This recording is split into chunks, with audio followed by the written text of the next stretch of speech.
Good morning or evening, friends. It is I, Wise Guys, back again with that Season 2 rundown for Street Fighter V. Second stop on the track is going to be Kolin. I want to say she's the second character that was introduced in this pack. Akuma being the first. Akuma's timing came out really quickly toward the close of Season 1. And so I think he a lot of times gets muddled. Excuse me, gets muddled with Season 1. The fact of the matter is, Akuma was considered the first in Season 2. The rest of the characters were all characters that were new. Or maybe we'll call Akuma 1.5 if that's better. How about that? Either way, Kolin, she works with the Illuminati. Yeah, I know there are lots of Illuminati jokes, but she actually works with the Illuminati organization with Gil and Urian. She was probably one of the most sought after characters when she first dropped. I don't think the appeal has held up. I think a lot of that is because she has a kind of a fairly awkward playstyle. Now, awkward playstyle that she may have, she actually has really good normals. That's one of the things I kind of tested when I was playing through here. Playing Kolin is a little fun. I mean, she's got some normals that have pretty good range, deal pretty good damage. She's got a nice target combo from, I think it's short, jab, wow. I can't think of the word. Let's just say light punch, medium punch, heavy punch. Jab strong, heavy. Or jab strong, fierce, sorry, wow. Anyway, she has a nice jab strong, fierce combo. She has an interesting V-trigger. Her V-trigger is one of the coolest things I've seen. It creates this ice carpet that you can get some combos on, but what the ice carpet does is kind of chill the opponent out. I use that choice of words because it puts them in what they call the freeze state, and if you put them into stun, ooh, the lag there. If you put them into stun, they have an extended stun, like they freeze in place for the stun. It's actually a very interesting mechanic they added into the game. Her V skill is pretty cool. It's a forward dash. It can catch opponents when they attack, and a lot of times negate their attack and get your damage in. It's actually really nice too. Doesn't do a lot of damage, but I mean the ability to keep pressing forward, keep the attack on the opponent, be able to eat like a fireball or a kick or something like that and still get damage in, it's really good.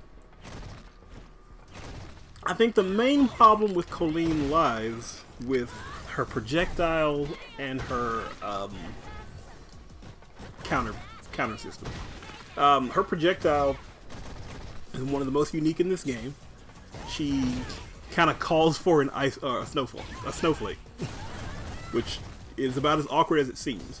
The actual motion to call for the snowflake can catch projectiles, and you drop a projectile somewhere on the screen. Now, one of them is far. You hit the opponent full screen, or almost full screen. I want to say 3/4 definitely. The other one is medium. It does about 50% of the screen, and the other one's close by. It is better for setups than anything else. However, if an opponent is trying to like you have a guile or somebody trying to outrange you, you can absolutely eat their projectile, cause your own projectile that's not going to get touched by theirs. Or you can bring one that's going to get touched by theirs and stop the next projectile they send, helping you to get move in a little bit. The counter system is where you separate the good Kolin players from people like me who don't know what we're doing. The counter system is a very nice attack. She has a high, a mid, and a low. Did it again. She has a high, a mid, and a low. And they don't deal great damage. Yeah, I mean, I guess they deal alright damage. But the most important thing is you really have to be good at reading your opponent to get that to work. She also has hands. She got that nice little punch attack. She has some really snazzy things with a back step or a front hop. I mean, she has this really interesting tool set. She has a double sweep. It's a really interesting looking double sweep too. She has this really neat tool set, but I don't know if it translates very well to just being a strong character. You can see some of the lags going on here, and I apologize. Ugh. Particularly if you look at the people in the background. But yeah, she has a really unique tool set.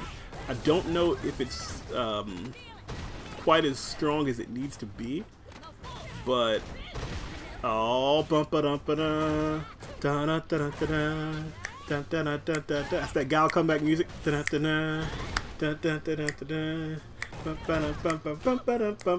not gonna come back, but this is really exciting that I made this song right here, right now. Oh no, maybe I am gonna come back. Oh, that might kill. Yo.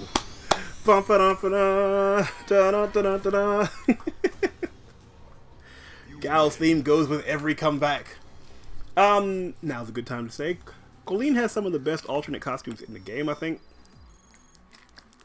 This one is really neat. It's almost like a play off of the Bison one, the Bison costumes, but not really. It's got some very key things that set it apart. She also has one of the most interesting stances in the game. Like, it's got to be something about to kind of go with her fight style, but it's this really odd kind of hunched over, prepared to attack, and her walks are pretty interesting as well. She's one of the better animated characters in this game. Like, she's got a lot of good animation, she's got a lot of good movesets, tool sets. Everything about her is interesting. I'm just not solid enough in her playstyle, and I don't know many people who are. The people who are, I mean, just like a lot of other kind of specialty characters, I think that's the best way to say it. Let me say it that way. You take somebody like Akuma, Ryu, Urien, I guess Kin to a lesser extent, or Kin to an extent. Even, no, I can't think of her name. Even Laura, to an extent. You take those characters and they have maneuvers and moves that translate. That's that freeze state I was saying. His stun state lasts so much longer because he was, quote, frozen. But you take those characters and their moves translate very well to the next character. Everybody's got that wake up. Even though Urien's is the headbutt where you're going to have to do a charge move as opposed to the dragon punch motion, you get used to that. Everybody's got the same projectile type. It's going to go across the screen. Urien can arc it up. Laura can keep ones that don't go as far or that have multiple hits if you hold it, you know, but it all kind of stems from the same rule set. Everything stems from the same skill set. Anti-airs even function the same. This character does not do that. This character has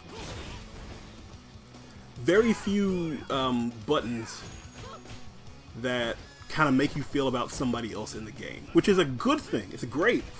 I just don't, it's just more difficult to be viable with it because you have to kind of not just learn the character, you kind of have to relearn how you're going to play. Because for Ken and Ryu, somebody jumps up in the air, you're ready for it, you hit them with that Shoryuken. Easy. D-punch, dragon punch. Easy peasy.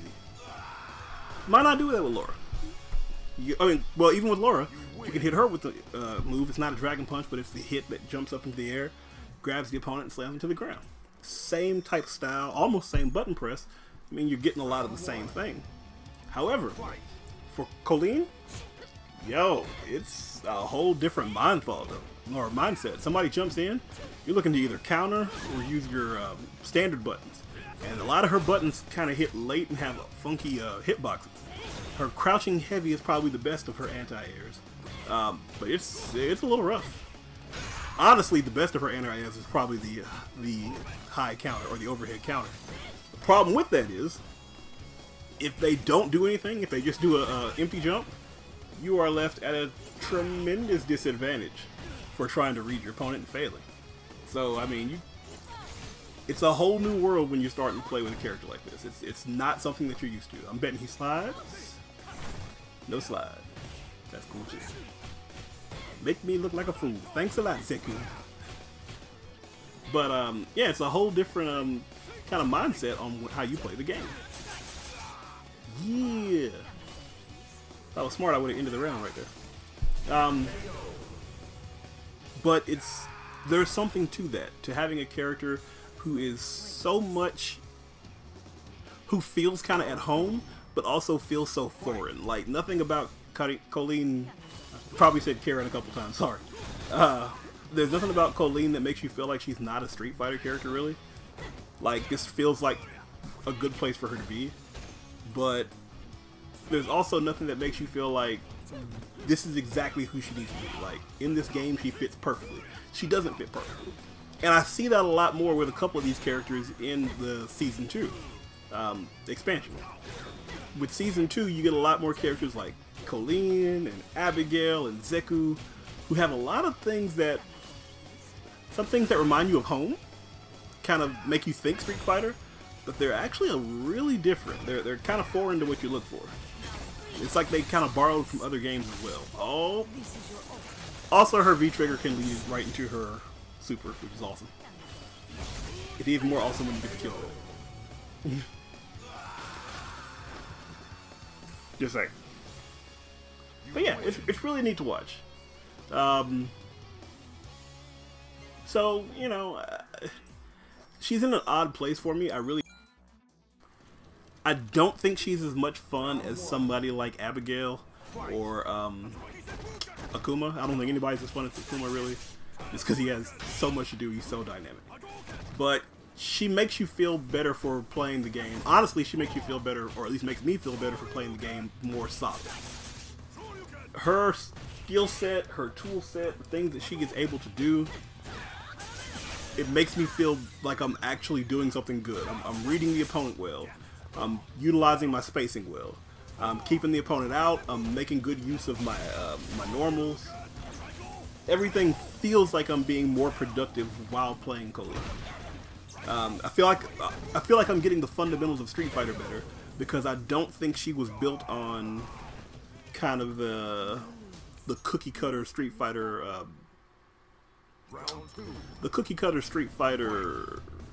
template. She is a lot more of her own character, and because of that, you have to rely on the basics and fundamentals before you can kind of get better at the better nuances of her. Cancels and combos, close to a stun. Boom. I'm looking for moves that will allow me to get in, get out. I missed that. She got that double sweep. That's pretty sweet. But her standing, I want to say standing fierce, or it's either standing fierce or standing strong. Her standing roundhouse. Woohoo! That counter, baby. Look, counter wins just feel good. I'm sorry. But standing fierce or standing roundhouse and standing strong, those attacks feel good.